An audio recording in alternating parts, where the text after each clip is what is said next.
Bonjour et bienvenue dans Joie de Vivre 31. Est-ce qu'on aurait vraiment dit que j'apparaissais du ciel grâce à cet effet spécial? Pas du tout.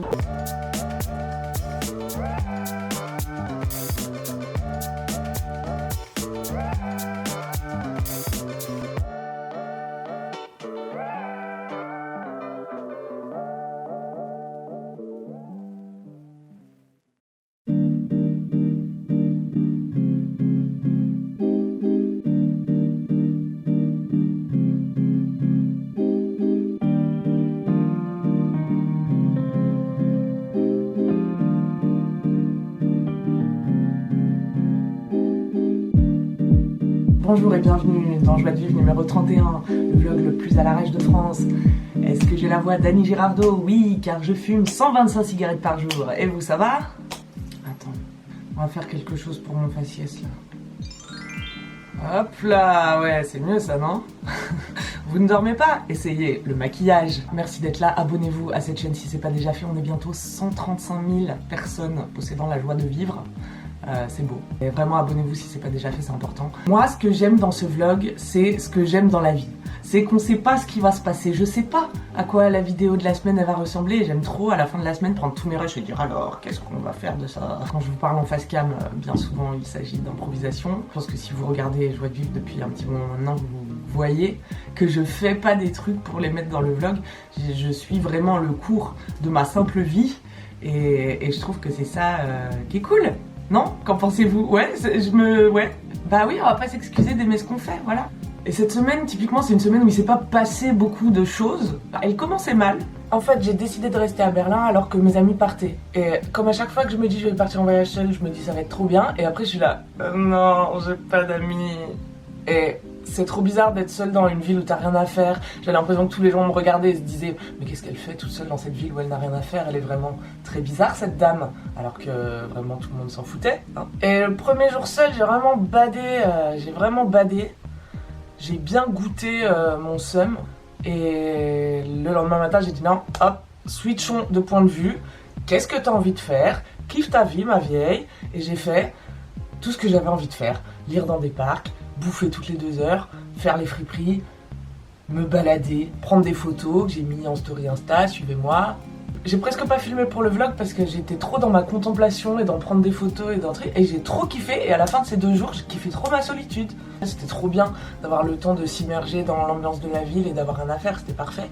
Et j'ai trop kiffé la vibe de Berlin qui est tellement différente de celle de Paris. Et du coup quand je suis de Rio, n'en parlons pas. Du coup quand je suis revenue à Paris, tout me semblait tellement familier. Et ces derniers temps, chaque fois que je retourne à Paris, je m'étonne moi-même que cet enfer sur terre ait pu me manquer. Oui, je dois le dire maintenant, mais oui, il me faut l'avouer. Maintenant, j'aime Paris.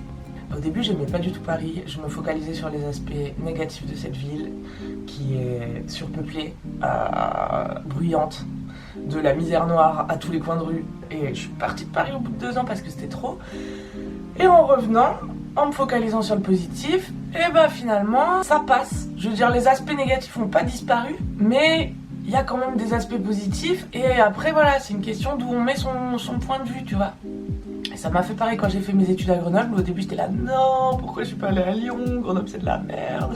Je vous embrasse quand même. Et j'ai passé un an comme ça à me dire Grenoble c'est de la merde. Et quand j'ai décidé l'année d'après, stop, maintenant on est là pour 5 ans, il faut kiffer sa vie.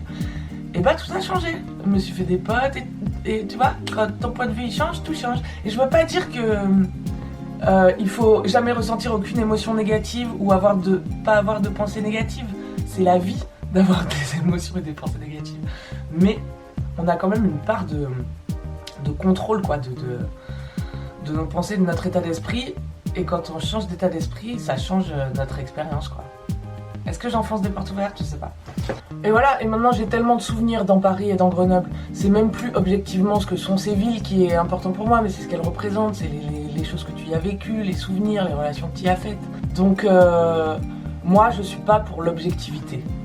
Je suis pour l'optimisme. Racontez en commentaire si vous avez des histoires d'amour ou de haine avec des villes, ou si vous vous êtes passé de la haine à l'amour avec des endroits, ou de l'amour à la haine, je ne sais pas, racontez ça en commentaire. J'étais bien contente de retrouver mon petit Paris quoi. Putain, j'aurais jamais cru dire ça un jour.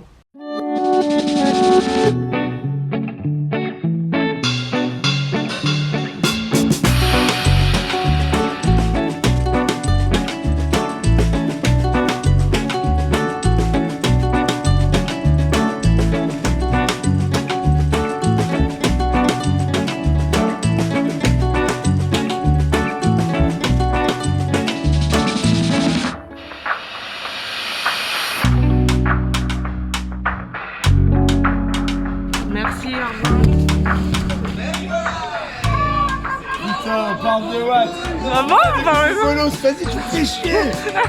Casse les couilles. Que tu l'as dans le cul, ouais. Tu m'avais.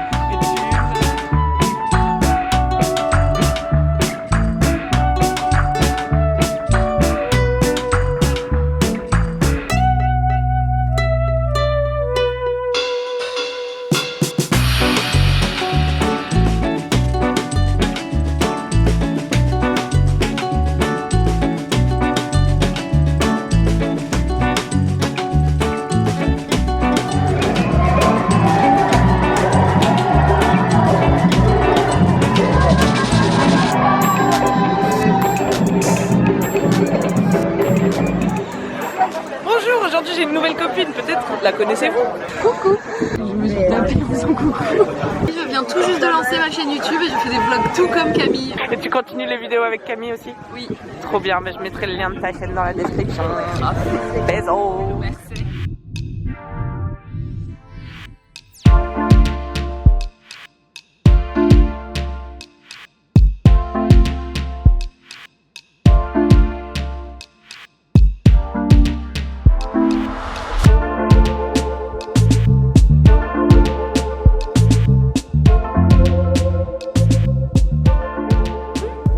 Dans cette rue.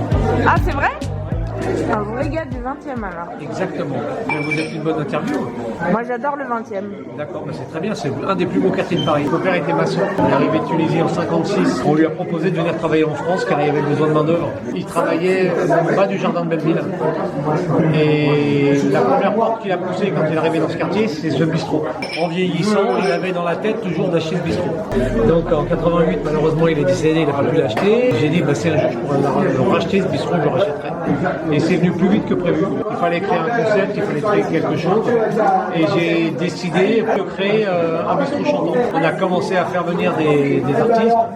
Et puis, il y a quelqu'un qui m'a proposé Riton la Manivelle. Pour moi, Riton la Manivelle, ça avait une consonance spéciale. Riton la Manivelle avait un garage de traction dans le quartier. À chaque fois qu'il y avait une embrouille dans le quartier, il venait défendre ses copains avec la manivelle. Parce que pour faire démarrer une traction, il fallait une manivelle.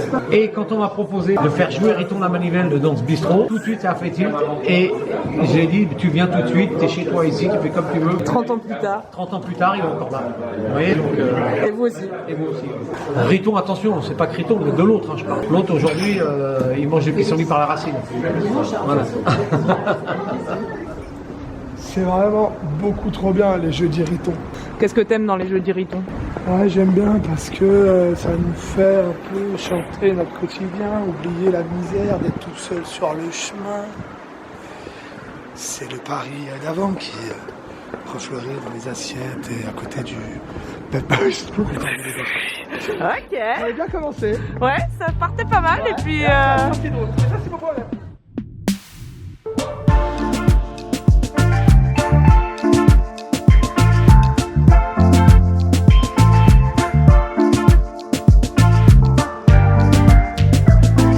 Avec Lucie au Brésil, on a développé une théorie qui est que si on ignore assez longtemps nos problèmes, ils finiront par disparaître ou par se résoudre d'eux-mêmes. Et ça marche. Quand on n'est plus en train de penser aux problèmes, bah, il faut quand même nourrir l'esprit qui aime avoir un petit os à ronger, quoi, qui aime être occupé. Et bah hop, tu remplaces les problèmes par les choses qui vont bien et tout à coup, rien ne change mais tout change. Je sais que vous aimez mes punchlines. Mais vous voyez ce que je veux dire? Voilà. Bon voilà, cette semaine on parlait donc de point de vue. C'était le thème. J'avais dit que j'arrêtais la fête. Update, j'ai décidé d'arrêter. Ça me paraît plus simple. Non mais j'ai fait des nuits de 10 heures là, c'était extraordinaire. Ça m'a bien reposé, je vous conseille vraiment. Le sommeil c'est un truc... Ça règle beaucoup de problèmes aussi le sommeil. Je l'ai déjà dit dans ce vlog mais c'est vrai. Non seulement parce que bon déjà pendant les 10 heures où tu dors, tu penses plus à tes problèmes. Mais quand on est mieux reposé, il y a quand même beaucoup de problèmes qui au réveil n'en sont plus tellement quoi. Parce que c'est une question de point de vue. Putain, tu as compris ou pas le message? Du coup c'est un épisode un peu à la gloire de mon amour pour Paris. C'est un peu le 20e arrondissement que j'adore. J'espère que vous avez aimé l'interview de Jojo, le patron le plus sympa. Moi je trouve ça cool, les bistrots, les terrasses, qu'on puisse être tous ensemble comme avant. C'est cool. Profitez bien de votre été et vous savez quand on se voit. C'est la fin de cet épisode.